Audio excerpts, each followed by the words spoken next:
Voilà, ce matin, je me sens totalement en phase avec le chant qu'on vient de prendre ensemble. J'essayerai encore. Cette image qu'il prend de cet enfant qui joue sur le sable et qui fait un trou et il espère vider, transvaser la mer. Évidemment, ce qu'il fait est non seulement impossible mais ridicule, mais l'enfant, il y met tout son cœur. Et c'est un peu comme ça qu'on est quand on veut parler de Dieu. C'est presque ridicule, tellement Dieu est grand, mais je peux vous dire que ce matin, je vais y mettre vraiment tout mon cœur. Je me tiens devant l'inexprimable, l'amour plus grand que l'univers. Tu es Dieu, éternel, infini, qu'aucun mot ne peut décrire. Mais je vais essayer, encore. Qui pourrait dessiner ta grandeur, qui pourrait dire ta beauté? Des millions d'anges louent ta splendeur, mais tu te plais à m'écouter. Dieu que ma pensée ne peut cerner, mes mots s'épuisent à te saisir. Mais quand je contemple ta beauté, mon cœur ne peut les contenir. La semaine dernière, nous avons débuté ensemble une série intitulée à la découverte d'un si grand salut. Le titre de cette série se trouve dans le livre même duquel on est en train de regarder, d'essayer de comprendre ce que c'est ce grand salut, comme une première conclusion au message de la semaine dernière et au message d'aujourd'hui, où l'auteur nous dit ceci, puisqu'il en est ainsi, toutes ces vérités importantes qu'on va notamment souligner ce matin, nous devons d'autant plus prendre au sérieux les enseignements reçus pour ne pas être entraînés à la dérive. Comment pourrions-nous échapper au châtiment si nous négligeons un si grand salut? Alors on a besoin ce matin de découvrir de quoi il est question. Alors la semaine dernière, on a déjà évoqué ensemble, si on dit sauver, sauver de quoi? C'est pas seulement sauver dans le sens où on va au paradis, mais c'est sauver de plein d'autres choses. De la violence, d'une vie qui n'aurait pas de sens. Sauver aussi des combats qu'on peut avoir à l'intérieur de nos cœurs, de nos vies. Il y a tellement de choses à dire sur cette simple expression. Alors le titre du message d'aujourd'hui, c'est une question. C'est quoi une grande foi? C'est quoi une grande foi? Je vous laisse réfléchir quelques instants dans votre tête. Peut-être vous dites, ah ouais, au fond, je sais, ou peut-être je sais pas. La réponse à cette question, elle se trouve dans une expérience que Jésus a vécue avec quelqu'un dans les évangiles. Dans l'évangile de Matthieu, chapitre 8, Jésus rentre dans la ville de Capernaum. Il est abordé par un officier romain qui le supplie d'intervenir pour son serviteur couché à la maison, paralysé, souffrant terriblement. Jésus dit, je vais chez toi et je le guérirai. Et cet homme répond, je ne suis pas qualifié pour te recevoir dans ma maison. Tu n'as qu'un mot à dire et mon serviteur sera guéri. Car moi-même, je ne suis qu'un officier subalterne, mais j'ai des soldats sous mes ordres et quand je dis à l'un va, il va, à l'autre viens, il vient, à mon esclave fais ceci, il le fait. Et Jésus, rempli d'admiration, s'adresse à tous ceux qui le suivent et il dit, vraiment je vous l'assure, chez personne en Israël, je n'ai trouvé une telle foi. Quelle claque pour les disciples qui sont là autour. Et donc la réponse à cette question, c'est quoi une grande foi? De cet homme qui dit non, t'as même pas besoin de te déplacer pour venir chez moi, parce que tu as autorité. Et quand tu dis quelque chose, ça arrive. Je suis pas digne que tu viennes sous mon toit, mais si tu dis un mot, je crois en ton autorité. Probablement que la réponse à cette question, c'est quoi une grande foi? C'est une foi qui croit à l'autorité de Jésus et qui la met en œuvre concrètement dans sa vie. Et là, il y a une claque pour les disciples qui sont aux côtés du Seigneur. Une grande foi, ce n'est donc pas de tout savoir. Ce n'est donc pas d'avoir la bonne formule. Ce n'est donc pas de connaître la théorie. C'est une foi vivante qui se met en œuvre, qui met en œuvre ce qu'elle sait être vrai, et en particulier concernant la personne de Jésus. Et ça nous amène à cette question, qui est Jésus pour toi? Un simple personnage historique? un grand sage, le Fils de Dieu, celui qui est mort, celui qui est ressuscité, qui est Jésus. On a lu ensemble plusieurs textes ce matin qui nous invitent à regarder à l'autorité qu'avait Jésus. Quand il parlait, il criait pas. Il parlait pas plus fort qu'un autre. Mais quand les gens entendaient Jésus parler, ils disaient, il parle pas comme les autres, il y a une autorité dans ce qu'il dit. Il termine par exemple le sermon sur la montagne où il a évoqué ce qu'est le royaume de Dieu, le royaume des cieux, les dispositions de cœur pour y entrer. Et à la fin, il laisse une parabole en disant, ce que j'ai dit, il faut le mettre en œuvre, sinon vous êtes des insensés. Et quand les gens repartent, ils se disent, waouh, cet homme-là, il parle avec autorité, il parle pas comme les personnes qu'on a l'habitude d'entendre. Jésus, c'est le seul nom par le moyen duquel nous puissions être sauvés. Alors, hier, j'ai reçu un coup de téléphone d'une dame qui me dit, priez pour moi, j'ai le petit Jésus avec moi. Moi, je crois pas au petit Jésus. Je crois pas au petit Jésus. C'est pas un petit Jésus, on va le voir ensemble ce matin. C'est un grand Jésus. Et le salut, le grand salut dont il est question ici, c'est d'un grand danger, oui, c'est de grandes souffrances, oui, c'est d'une grande détresse, mais c'est avant tout d'un grand sauveur qui nous donne un grand salut. Et donc on a besoin ce matin de réaliser qui est ce grand Jésus dont on parle. Alors aujourd'hui, on va évoquer ensemble des vérités extraordinaires qui, vous allez voir, nous donnent un peu le tournis.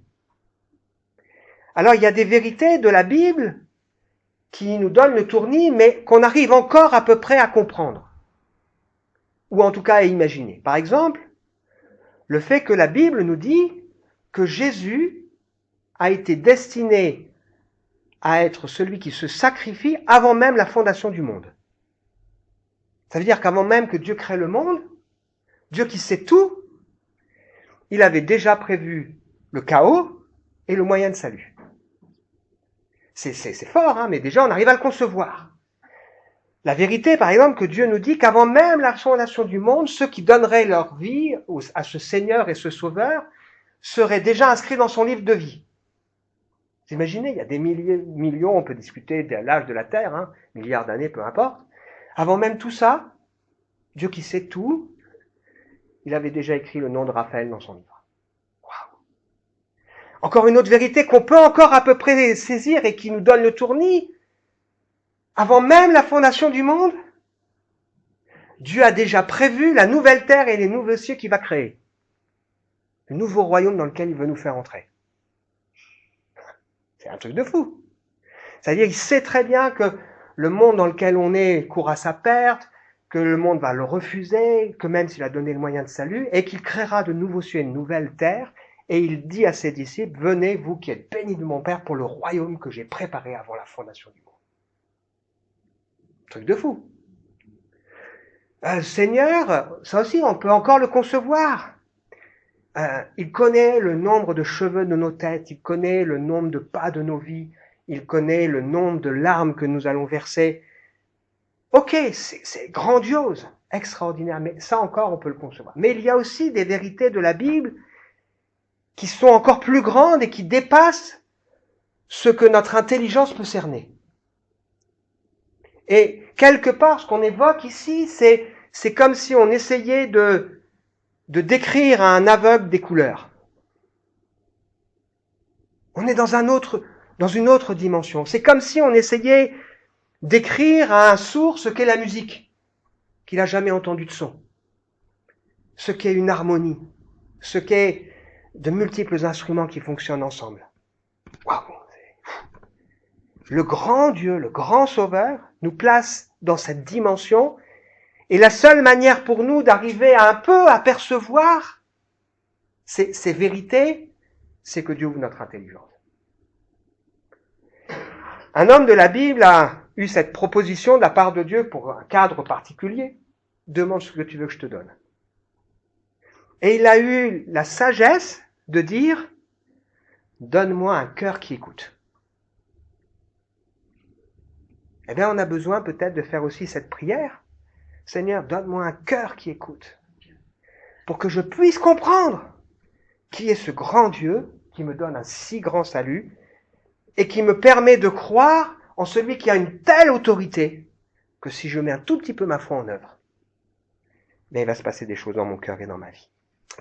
Alors la semaine dernière, on a lu le début de cette lettre aux Hébreux qu'on va simplement relire, puis on va enchaîner, mais comme tout le monde n'a pas été là, ici on fonctionne avec des séries, et c'est comme à la télé, chaque épisode est indépendant, donc si on a raté la première, c'est pas grave, on arrive quand même à suivre, mais c'est mieux d'avoir saisi toute la série. Vous pouvez retrouver ça aussi sur le site de l'Église. Le début de ce texte, 3 versets extraordinaires, nous dit « À bien des reprises et de bien des manières, Dieu a parlé. » Autrefois, à nos ancêtres par les prophètes. Et donc, ce que la Bible, elle nous montre, c'est que c'est un Dieu qui parle. Quand on parle, c'est parce qu'on a quelque chose à dire. C'est parce qu'on a aussi l'espoir qu'on soit entendu. Quand on parle, ça veut dire qu'on va nous dire des choses qu'on n'aurait pas pu savoir si on ne nous les avait pas expliquées. Quand on parle, c'est qu'on ouvre une partie de son cœur. Qu'on ouvre une partie de son projet, de ses intentions. Donc, nous avons affaire à un Dieu qui a parlé autrefois par les prophètes. C'était pas satisfaisant. Dans les prophètes, il a annoncé celui qui allait venir. Et ensuite, la Bible nous dit, maintenant, dans ces jours qui sont les derniers, c'est par son Fils qu'il nous a parlé. Il a fait de lui l'héritier de toutes choses. C'est aussi par lui qu'il a créé l'univers. Et la semaine dernière, on a souligné que Jésus a accompli entre 300 et 400 prophéties de l'Ancien Testament pour attester que celui que Dieu a promis d'envoyer, c'est bien lui. C'est bien le bon. Ce Fils est le rayonnement de la gloire de Dieu, l'expression parfaite de son être. Il soutient toutes choses par sa parole puissante et après avoir accompli la purification des péchés, il siège dans les cieux à la droite du Dieu suprême. Simplement, je rappelle ça, 2 vérités importantes. La porte d'entrée, c'est le fait que Jésus pardonne, purifie nos péchés. Mais si on se limite dans notre compréhension de qui est Jésus et de ce qu'est le salut à simplement la croix et même la résurrection, il nous manque quelque chose d'important. Il siège dans les cieux à la position la plus forte d'autorité, de grandeur, à la droite du Dieu suprême. Il a tout pouvoir et toute autorité. On lit la suite et on réfléchit ensemble pour comprendre c'est quoi une grande foi. Donc, 11 versets. Il a ainsi acquis un rang bien plus éminent que celui des anges, dans la mesure où le titre que Dieu lui a donné est incomparablement supérieur au leur. En effet, auquel des anges Dieu a-t-il jamais dit ceci ? Tu es mon fils. Aujourd'hui, je fais de toi mon enfant. Et encore, je serai pour lui un père, et lui pour moi sera un fils. Mais lorsqu'il introduit le premier-né dans le monde, il dit encore que tous les anges de Dieu se prosternent devant lui. Au sujet des anges, il utilise ces anges comme des vents et ses serviteurs comme des flammes de feu. Mais au sujet du Fils, il dit « Ton trône, ô Dieu, subsiste pour toute éternité, le sceptre de ton règne est sceptre d'équité. Tu aimes la justice, tu détestes le mal. Aussi, ô Dieu, ton Dieu a fait de toi un roi, en répandant sur toi une huile d'allégresse, te préférant ainsi à tous tes compagnons. Il dit aussi, c'est toi, Seigneur, qui au commencement a posé les fondations de la terre. Le ciel est l'œuvre de tes mains. Ils périront, mais tu subsistes. Tous s'useront comme un habit, comme un manteau. Tu les enrouleras comme un vêtement, tu les changeras. Mais toi, tu es toujours le même. Tes années ne finiront pas. Or, auquel des anges Dieu a-t-il jamais dit, viens siéger à ma droite, jusqu'à ce que j'ai mis tes ennemis comme un escabeau sous tes pieds. En effet, que sont les anges ? Des esprits aux diverses fonctions, envoyés en service pour aider ceux qui vont hériter du salut. On va essayer de comprendre un peu ce texte, qui n'est pas forcément facile, mais on est en train de dire, on parle de l'inexprimable.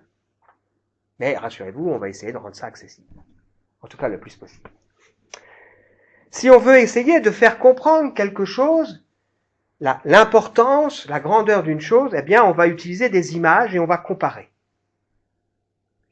Et donc là, pour nous faire comprendre à quel point le salut, le grand salut que Dieu nous a proposé, nous propose, est immense, eh bien, et repose sur la personne de Jésus qui est immense, eh bien, l'auteur ici choisit de prendre des images et donc de comparer Jésus aux anges.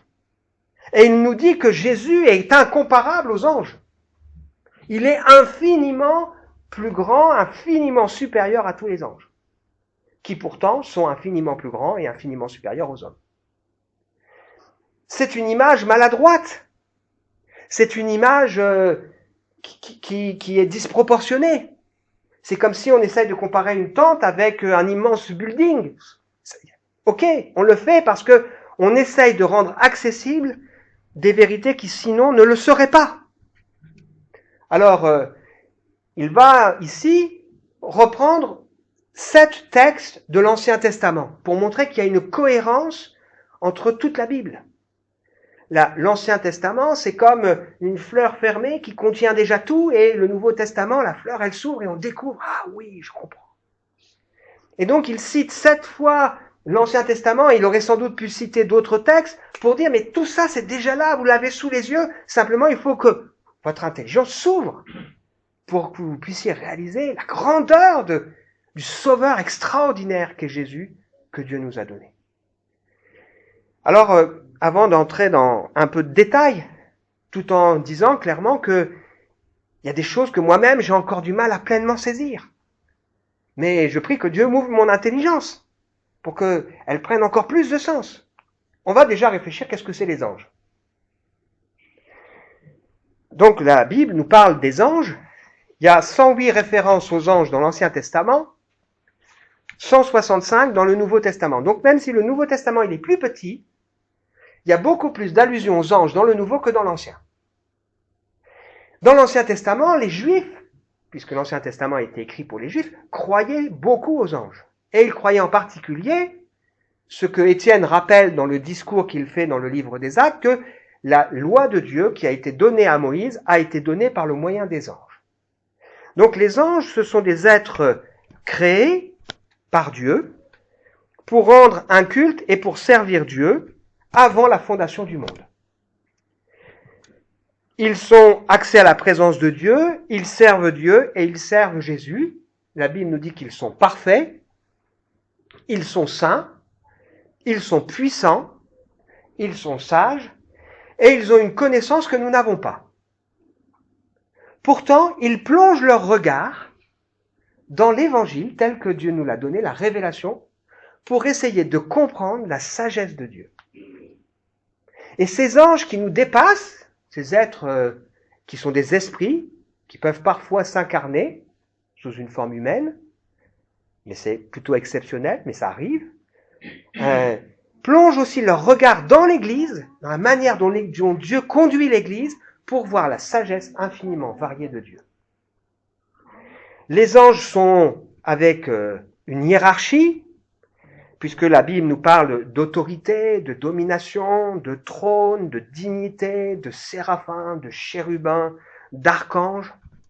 Elle nous dit qu'ils sont extrêmement nombreux, des milliers, des myriades de myriades, Apocalypse chapitre 5, verset 11, ou Daniel chapitre 7, verset 10, des millions d'êtres qui servent, des centaines de millions qui se tiennent dans la présence de Dieu. Ils se déplacent très vite, parfois ils sont représentés certains avec des ailes, et ils peuvent parler effectivement aux hommes. Et la Bible nous montre qu'un tiers d'entre eux se sont révoltés contre Dieu et ont été entraînés dans la chute d'un des anges qui s'appelle Lucifer, qui est le diable avec les démons. Un tiers. Ça veut dire que dans la pensée biblique, et ça c'est important aussi pour nous, le diable n'est pas le contraire de Dieu. Il n'y a pas de dualité.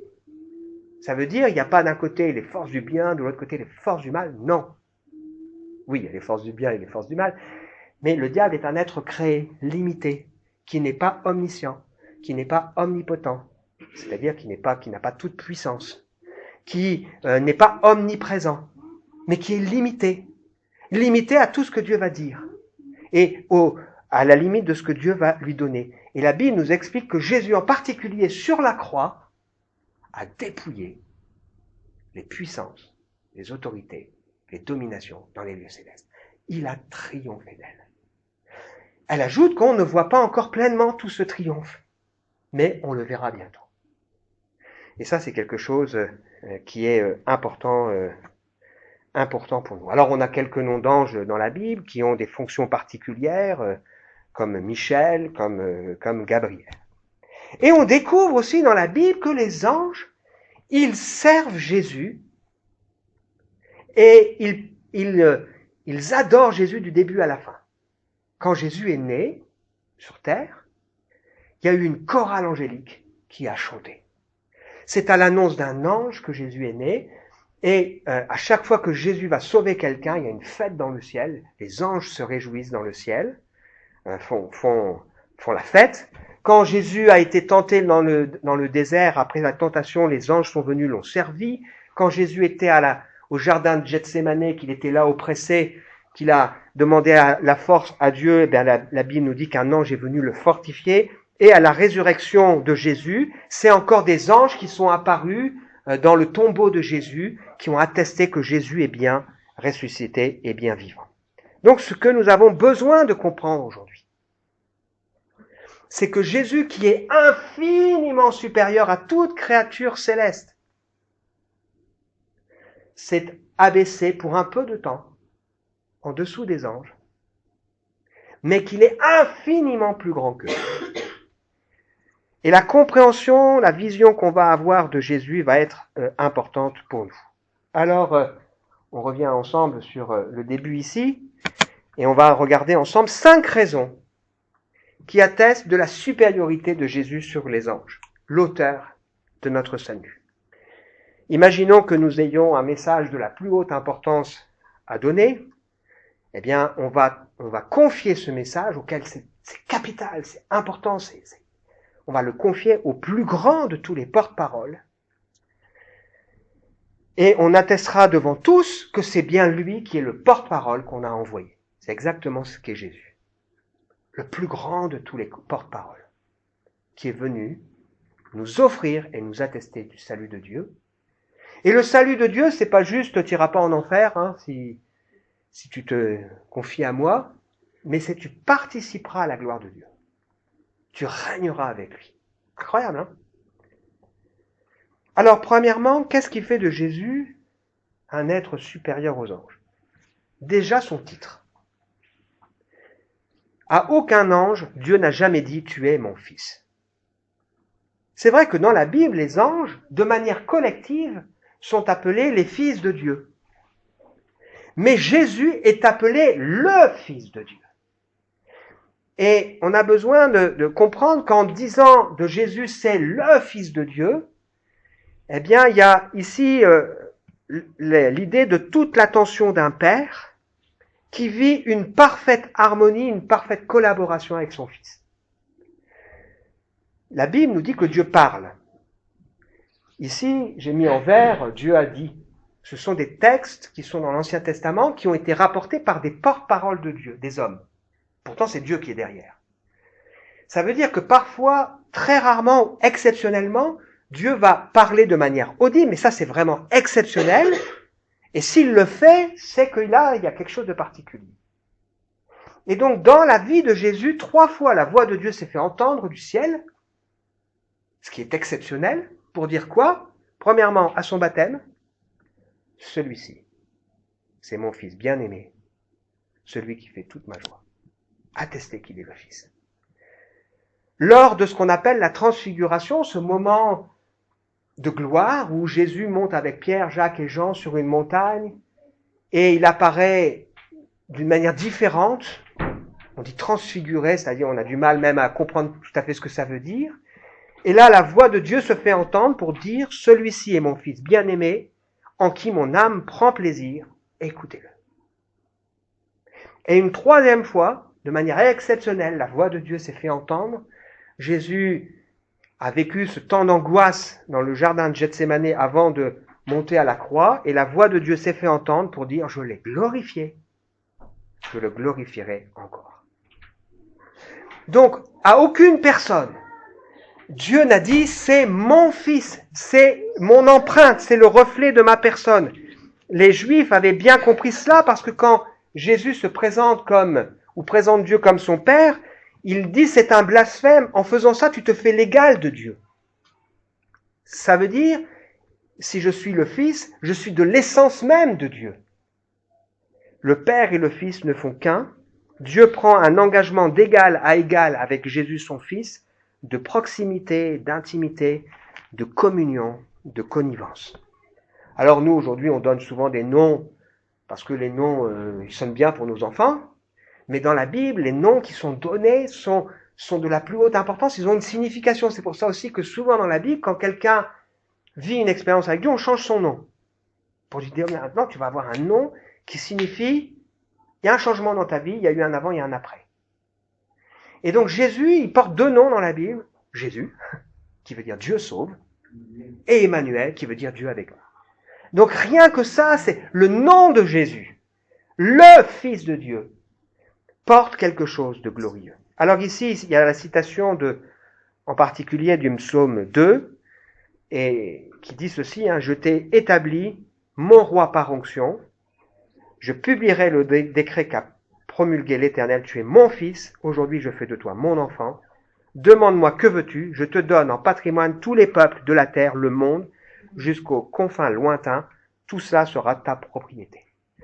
Donc Dieu atteste en disant que Jésus c'est le Fils, qu'il est aussi celui à qui, pour qui et par qui et en qui tout a été créé.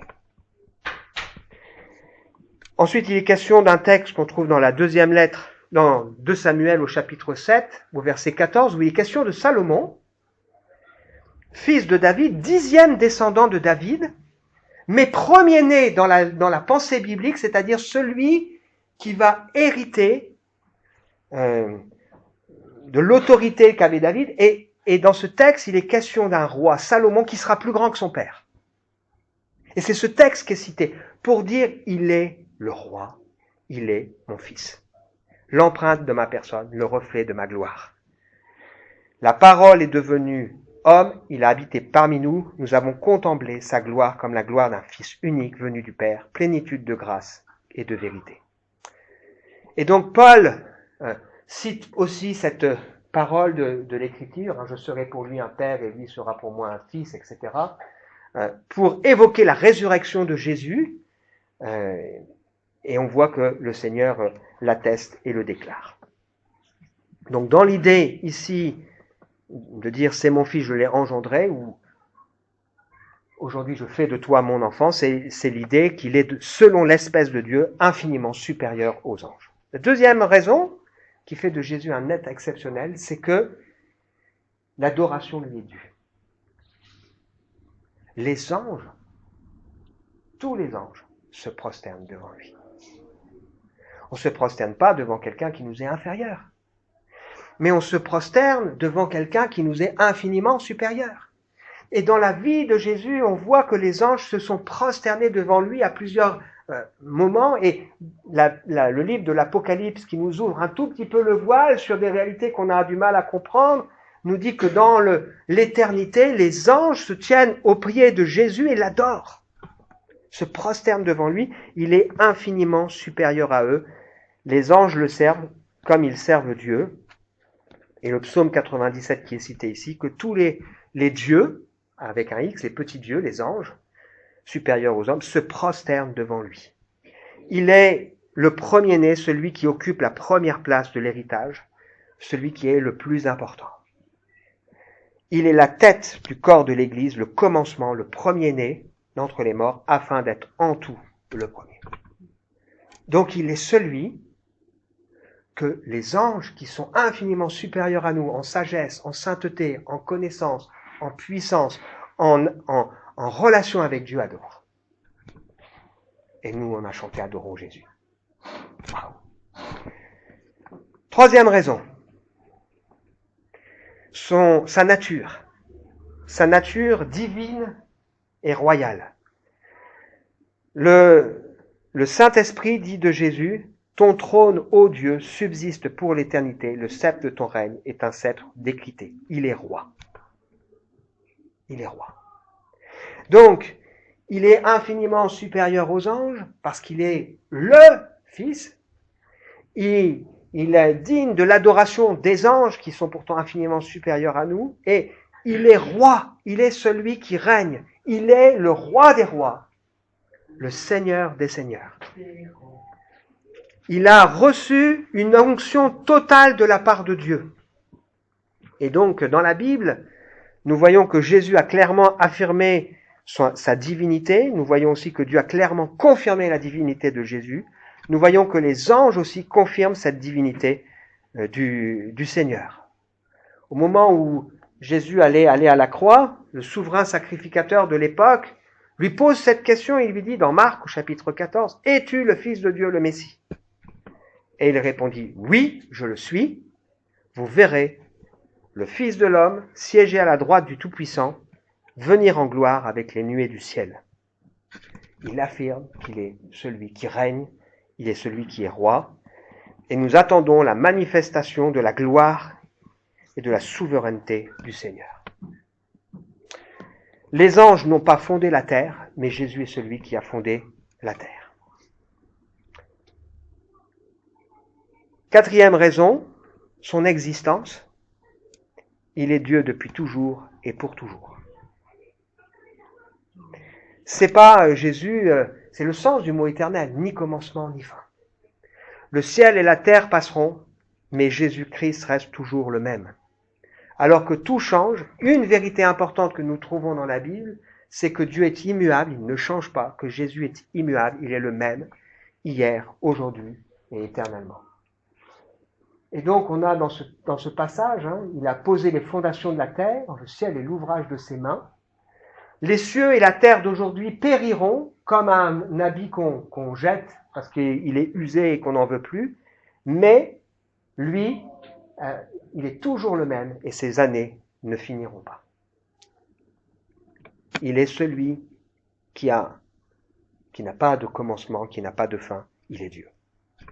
Ça donne le tournis tout ça. Et enfin, dernière raison pour nous, sa destinée c'est de régner.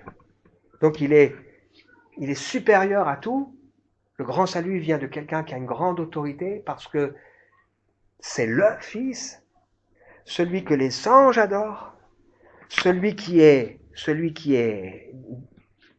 Dieu de toute éternité, qui est roi, celui qui ne change pas et qui a pour destinée de régner. Il règnera, il règne et il régnera pour toujours, servi par les anges. Et la Bible nous dit que déjà aujourd'hui, il siège à la droite de la présence de Dieu.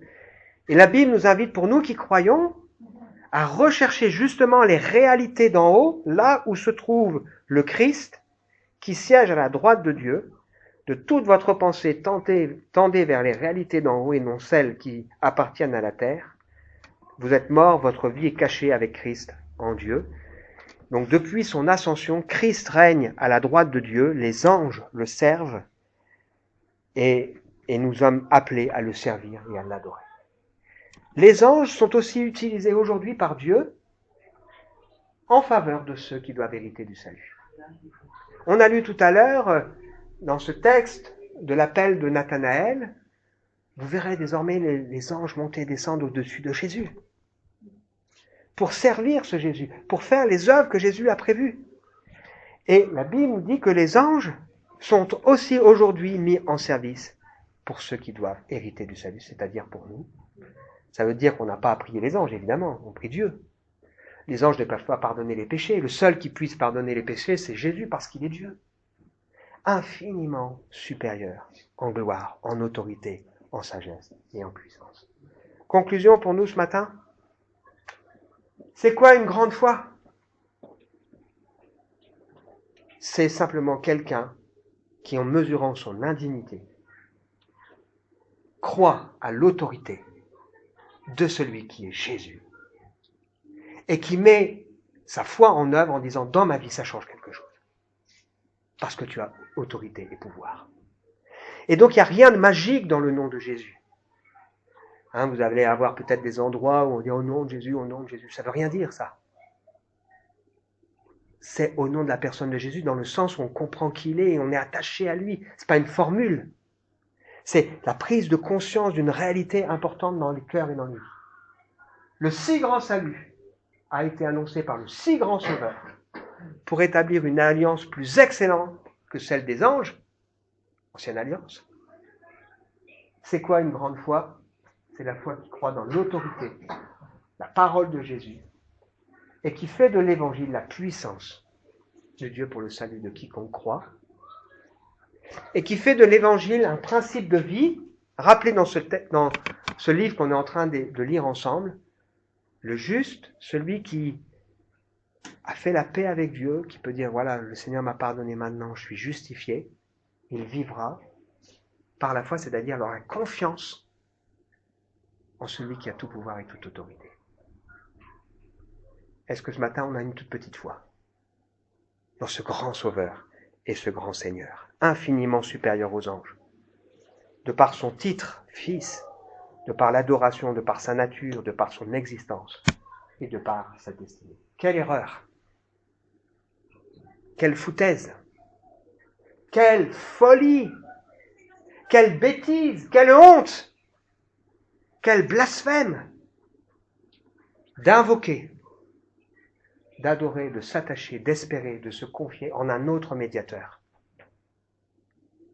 que et sauveur que Jésus, le Fils. C'est une honte, c'est un blasphème, c'est une folie, c'est une bêtise, c'est une absurdité. Et de négliger le salut que ce si grand Jésus nous offre, lui-même, s'investit lui-même, en décidant de s'abaisser pour un peu de temps, en dessous des anges, pour ensuite se présenter devant Dieu en disant « Me voici avec les enfants que tu m'as donnés » et qui dit « J'ai pas honte de les appeler mes frères ». C'est ce qu'on lira par la suite, au chapitre 2 de ce formidable maître. On veut prier ensemble et se laisser imprégner par ça. J'ai presque envie de dire, Seigneur, pardon d'être encore si limité pour pouvoir expliquer, communiquer ta grandeur. J'ai l'impression de ressembler à cet enfant qui, sur la plage, joue avec son seau devant l'inexprimable, Seigneur. Pourtant, tu veux te révéler à nous et tu veux nous permettre de découvrir le grand Sauveur que tu es. Pardon, Seigneur, pour toutes les fois où nous avons limité la personne de Jésus. Nous croyons et nous reconnaissons et nous voulons reconnaître son autorité, sa grandeur, sa sagesse, sa puissance. Il s'est fait homme pour nous prouver qu'il nous comprend et qu'il nous aime. Et pour nous attirer dans sa gloire, prévue avant même la fondation du monde. Waouh! Seigneur, ouvre notre cœur, notre esprit, notre intelligence aux uns et aux autres. Amen.